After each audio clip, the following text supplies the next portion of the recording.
But she's had the flu for 14 days. Should she get a flu shot? Well, no. If she got the flu for 14 days, she's as protected as anybody can be, because the best vaccination is to get infected yourself. And So she should not get it? if she really has the flu, she definitely doesn't need a flu vaccine. If she really has the flu, She should not get it again. no, she doesn't need it, because it's the most potent vaccination is getting infected yourself.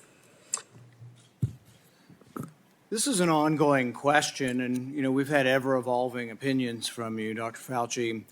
Currently, antibody surveys show that 80% of children, approximately 80% of children, have had COVID, and yet there are no guidelines coming from you or anybody in the government to take into account their naturally acquired immunity.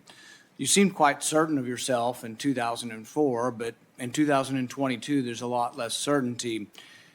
One of the things that we also know after looking at this for 2 to 3 years is that the mortality from COVID is very similar, if not less, than influenza.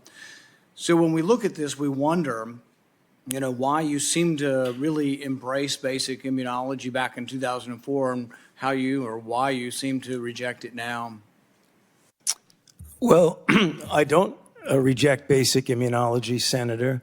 And I have never denied that there is importance of the protection following infection. However, as we have said many times, and as has been validated by the authorization by the FDA through their committee and the recommendation by the CDC through their committee, that a vaccination following infection gives an added extra boost. And that film that you showed is really taken out of context. I believe that was when someone called in who had had a reaction to a vaccine and asked me through a telephone in the interview if they should get vaccinated again. So it was in the context of someone who had a reaction. And as a matter of fact, Reuters fact check looked at that and said, Fauci's 2004 comments do not contradict his pandemic stance. Actually, words don't lie. If you look at the words behind me, we can go over them a little bit at a time. She doesn't need it because the most potent vaccination is getting infected yourself. It is true. It is true, Senator. It is a very potent way to protect. So when you're trying to tell us that kids need a third or a fourth vaccine, are you including the variability or the variable of previous infection in the studies? No, you're not. Because when you have approved vaccines in recent times, and the committees that have approved it for children don't report anything on hospitalization or death or transmission. They only report that if you give them the jab, they'll make antibodies. And you can give kids hundreds of jabs and they'll make antibodies every time, but that does not prove efficacy.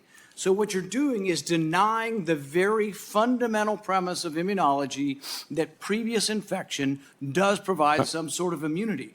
It's not in any of your studies. Almost none of your studies from the CDC or from the government have the variable of whether or not you've been previously infected. So let's look at adults. I've had 3 infections.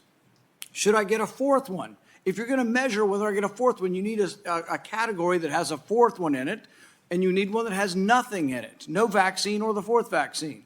But you also need to know whether they've been infected. If you ignore whether they've been infected, you're ignoring a vaccine, basically, so you're ignoring a variable. So what you're giving us is you decry, and people decry vaccine hesitancy. It's coming from the gobbledygook that you give us. You're not paying attention to the science. The very basic science is that previous infection provides a level of immunity. If you ignore that in your studies, if you don't present that in your committees, you're not being truthful or honest with us.